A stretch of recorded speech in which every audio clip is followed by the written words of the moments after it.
High school district tournaments start this week. Incarnate Word is preparing for another state championship run. This season, the girls basketball team is going for their 4th straight state title. Our Jacob Sersosimo takes us inside a record-breaking season for the Red Knights.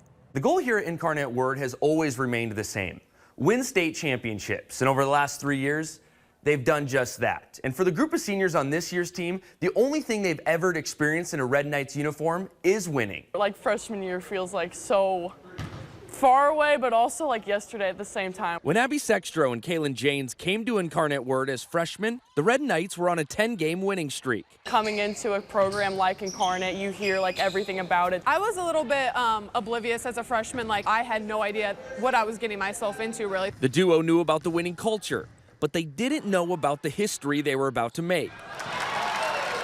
Over the years, the wins started piling up. Towards the end of their senior season, the Red Knights won their 124th consecutive game, breaking the Missouri State high school record.